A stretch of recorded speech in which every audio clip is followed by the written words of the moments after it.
Hari abantu batakariza ubuzima mu kazi ka buri munsi bakora. Ni kimwe no mu ruganda rwa sinema. Yego rwinjiza amafaranga menshi cyane, gusa kimwe n'izindi nganda hari abantu barutakarizamo ubuzima. Muri iyi video ngiye kwereka abakinnyi b'ibyamamare bapfuye bazize amakosa yakozwe bari gukina filime. Kora subscribe nkwereke filime y'amakosa yakozwemo ndetse n'uburyo yatumye abakinnyi bapfa. Filime ngiye guheraho ni filime yitwa The Crow. Iyi filime yasohotse mu mwaka w'1994. Yakinwe n'umusore witwa Brandon Lee. Uyu Brandon Lee ni umwana w'umukinnyi w'icyamamare yitwa Bruce Lee. Abenshi Bruce Lee muramuzi. Ni umukinnyi wari umuhanga mu bijyanye n'imirwanire. Iyi filime Brandon Lee yayikinnye yitwa Eric Daraven. Aba ari umuhanzi uririmba injyana ya rock. Uyu Brandon Lee wakinnye yitwa Eric Daraven aba afite umukunzi. Ariko we n'umukunzi we baza kwicwa n'abagizi ba nabi. Gusa hashira umwaka bapfuye, umuzimu w'inyoni yitwa The Crow kaza ukazura Eric Daraven. Ukamuha imbaraga zidasanzwe zo gukira ibikomere ndetse no kurwana bidasanzwe. Eric Daraven icyo yitajya gukora ni ukujya kwihorera ku bagizi ba nabi bamwiciye umukunzi. Iyi filimi ntabwo nyivuga yose. Icyo nshaka ni ukubwira ikosa ryakozwe ndetse n'umukinnyi ryatumye apfa. Ndakubwiye ngo iyi filime yababaje abantu benshi, izamura impaka nyinshi, bitewe n'uko umusore wawitezweho gusimbura Bruce Lee ari watakarije ubuzima muri iyi filime. Brandon Lee byabyitezweho ko azasimbura se, ariko ni watakarije ubuzima muri iyi filime. Tega amatwi nkubwira ikosa ry'amafuti ryatumye apfa. Ndabizi agahinda karakwica. Ushobora kuba warabonye iyi filime cyangwa utarayibonye. Gusa nakubwiye ko Brandon Lee wakinnye yitwa Eric Daraven, nyuma yo kujurwa n'umuzimu w'inyoni yitwa The Crow, ahita afatiraho akajya gushaka abishe umukunzi we kugira ngo yihorere. Noneho ndagira ngo utege amatwi wumve scene uyu musore Brandon Lee yapfiriyemo. Kubabonye iyi filime mwabonye scene aho Eric Daraven yinjira mu cyumba kirimo abagizi ba nabi benshi bicaye ku meza. Muri iyi scene mwarabibonye ko abo bagizi ba nabi bamurasa.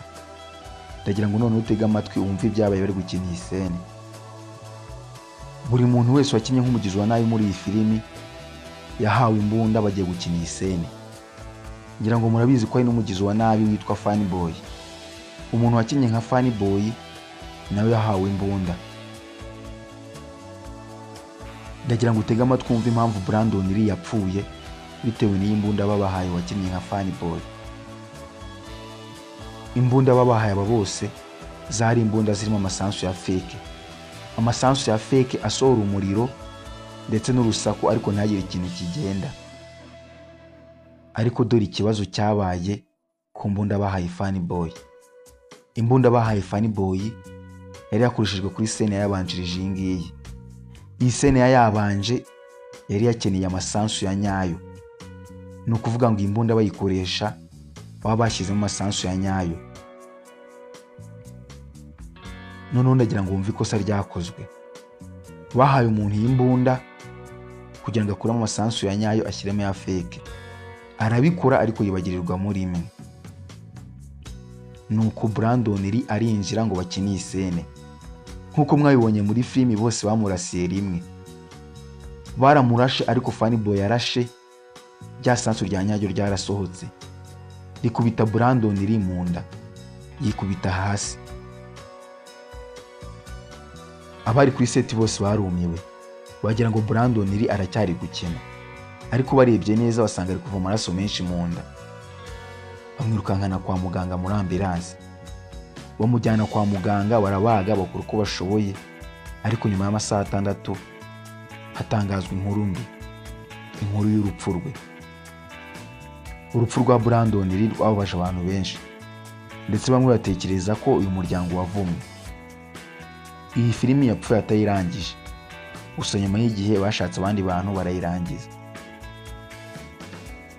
Bakoresha ikoranabuhanga ku buryo ubona bari kuyikina basa neza nka Brandon Lee.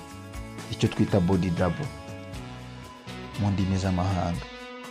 Ushobora kubaza impamvu abantu bamwe na bamwe bavuze ngo kuba Brandon Lee yapfuye byatewe n'umuvumo uri ku muryango we. Impamvu nta yindi ni uko na se ariwe Bruce Lee yapfuye bitewe na filimi kandi afite imyaka mike, imyaka 32 gusa. Abenshi muri mwe mushobora kuba mutazi ukuntu filimi zatumye Bruce Lee apfa. Reka nabyo mbibabwire. Ubundi Bruce Lee yapfuye mu mwaka w'1973. Muri uyu mwaka yarangije gukina filimi yitwa Enter the Dragon. Iyi filimi yarakunzwe cyane ndetse yaratumye abantu benshi bamukunda. Bruce Lee yari arimo akina indi filimi yitwa Game of Death. Iyi filimi yari kuyikorana umurava kandi yarayishyizeho umutima we wose, kuko yumvaga ko igomba gukundwa ku isi yose kandi ikagaragaza ukuntu Kung Fu ari ikintu gikomeye. Muri iki gihe amasaha menshi yamaraga ari gukora imyitozo, ari gutoza abandi bakinnyi ndetse nawe ubwo ari gukina. Umwanya wo kuruhuka wari warabaye muto cyane bitewe n'uko iyi filime ari muraje inshinga. Ibi byaragiye bica intege umubiri we, maze umunsi umwe yagiye gusura umukinnyikazi bakoranaga, yumva umutwe uri kumurya, yumva atameze neza, maze umukinnyikazi yagiye gusura amuha ibinini bigabanya uburibwe ndetse amwereka n'aho aryama.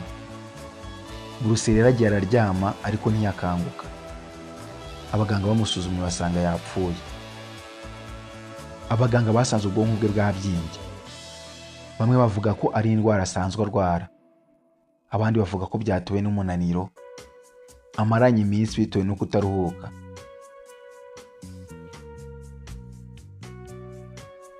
Nyuma y'igihe umugabo w'imyaka 32 apfuye, umwana we nawe yarapfuye ku myaka 28 gusa. Abantu babihuje, bamwe bavuga ko ari umuvumo uri ku muryango we. Filimi nshaka kubabwira bayita Twilight Zone. Iyi filimi yatwaye ubuzima bw'inzirakarengane zirenze imwe. Yasohotse mu mwaka w'1983. Ifite inkuru enye zitandukanye, ariko inkuru ya mbere niyo ngiye kubabwira, kuko rero yagaragaye mu ikosa ryatumye ubuzima bw'inzirakarengane butakara. Inkuru ya mbere ivuga ku mugabo ura akazi ke, maze ikosa akayishyira ku bantu bose bafite icyo batandukaniyeho. Gatangira kwanga Abayahudi, abirabura ndetse n'abandi bose bafite icyo batandukaniyeho, cyane cyane badahuje ubwoko. Ariko mu ibi byose abakora hari ikintu kidasanzwe kiza kuba. Uyu mugabo ahabwa igihano cyo gusubira mu bihe, maze akagenda ahura n'ibyago buri bwoko bwose yagiye yanga bwagiye buhura nabyo. Nk'urugero, murabizi ko mu gihe cya kera hari igihe abanazi bakandamizaga Abayahudi. Ni ukuvuga ngo uyu mugabo asubira muri iki gihe akitwa Umuyahudi nawe agakandamizwa kandi akabangamirwa kugira ngo yumve uko bimera, nawe ntazongere kubikora. Inkuru ya mbere y'iyi filimi yakinwe n'umugabo witwa Vicky Molo. None ndagira ngo utege amatwi wumve ikosa ryabaye ndetse n'inzirakarengane zatakarije ubuzima. Nakubwiye ko uyu mugabo ahabwa igihano cyo kugenda asubira mu bihe, agahura n'ibyago buri bwoko bwose yanze bwagiye buhura nabyo. None ndagira ngo nkubwire scene ikosa ryabereyemo.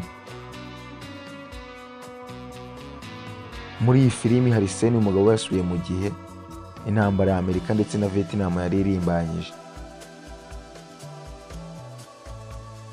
Muri iyi scene umugabo ari kugerageza gutabara abana babiri abambutse umugezi. None ndagira ngo reka ibya filimi maze nkubwire ibyabaye bari gukina iyi scene. Iyi scene bashaka kuyikora neza ku buryo bigaragara ko ari intambara nyayo iri kuba. Babazanye ibiturika barimo babituritsa, ku buryo abantu bazareba filimi bazabona imyotsi n'umuriro bakabibona nk'ari urugamba rwa nyarwo. Ntabwo ari ibiturika gusa babazanye, ahubwo na kajugujugu zarimo zinyura hejuru. None uragira ngo utege amatwi wumve ikosa ryabaye. Uyu mugabo wakiniwe na Vicky Molo yarimo yambutsa abana babiri mu mugezi agerageza kubafasha, kuko bashatse kubyerekana muri filimi. Dore ikosa ryabaye. Kajugujugu zarimo zinyura hejuru, baturitse n'ibiturika hasi. Izi kajugujugu ntabwo zari hejuru cyane, kandi hasi hari guturitswa ibisansu.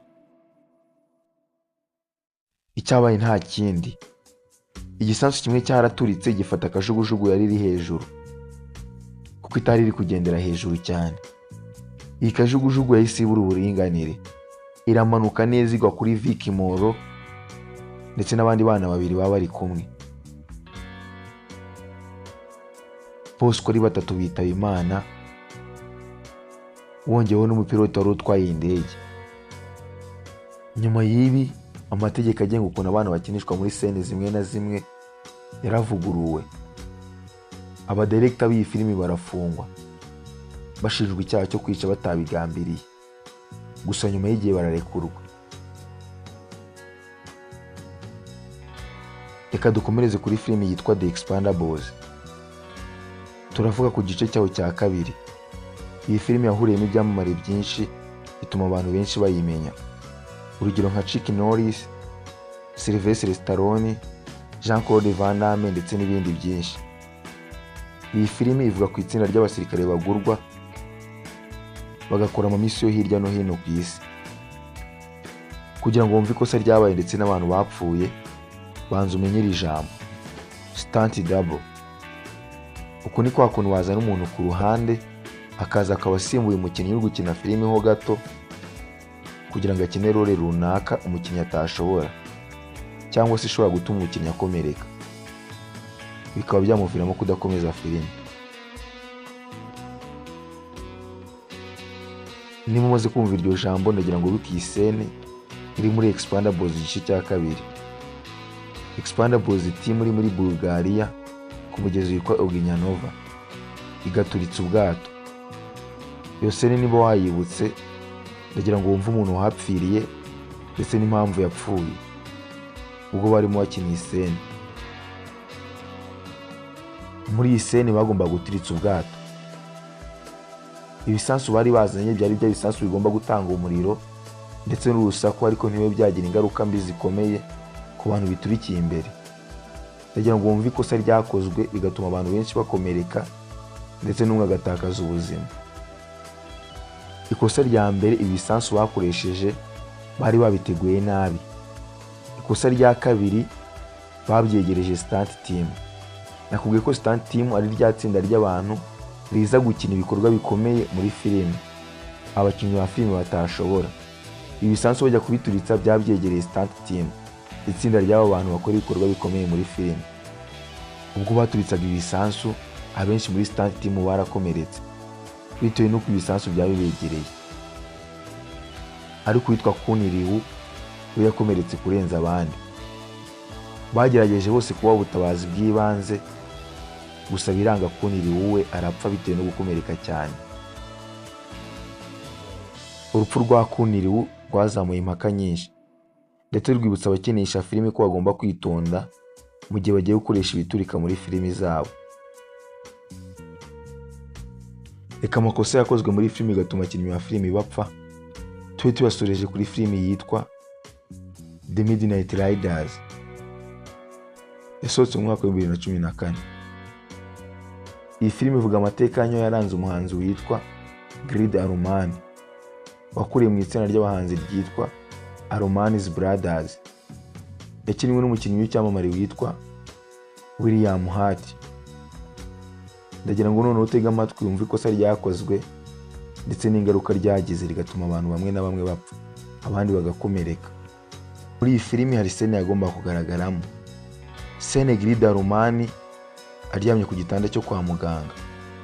Icyo gitanda nacyo giteretse mu muhanda wa gari ya moshi. Ngira ngo urabyumva neza. Nubwo ko William Hurt ari we wakinnye role nka Grid Arumani, niwe agomba kuryama ku iki gitanda. Abari bashinzwe gutunganya aho filimi iri bukinirwe bayoboye na Sarah Jones batangiye gutegura aho isene iza gukinirwa. Bagiye mu muhanda wa gari ya moshi batangiye guterekamo igitanda. Sarah Jones ni wari ubayoboye. Bakiri muri ibyo ngibyo, gari ya moshi yahise yiruka cyane. Sarah Jones na bagenzi be ntabwo babonye igihe gihagije cyo kuvira mu nzira iyi gari ya moshi, ahubwo yaraje banyuraho. Sarah Jones arapfa ndetse na bagenzi be barakomereka bikabije. ikosa bakoze ni uko bagiye gufata amashusho mu buryo butemewe n'amategeko. Ntabwo bari basabye uburenganzira bwo gufatira amashusho mu muhanda wa gari ya moshi. Nta burenganzira baba basabye. Wenda iyo babusaba gari ya moshi yari kubimenya ko baza kuba bahari, wenda ntihace cyangwa se ikaza guparika, ariko bo baragiye barabikora nta n'uburenganzira basabye. Ndagushima ugejeje aha ureba iyi video. Ndagusaba gukora subscribe. Mu by'ukuri ni ikintu cyoroshye kuri wowe, gusa ni inkomeye kuri njyewe. Tuzahure muri video y'ubutaha nkwereka amakosa yandi yakozwe agatuma abandi bakinnyi ba filime batakariza ubuzima.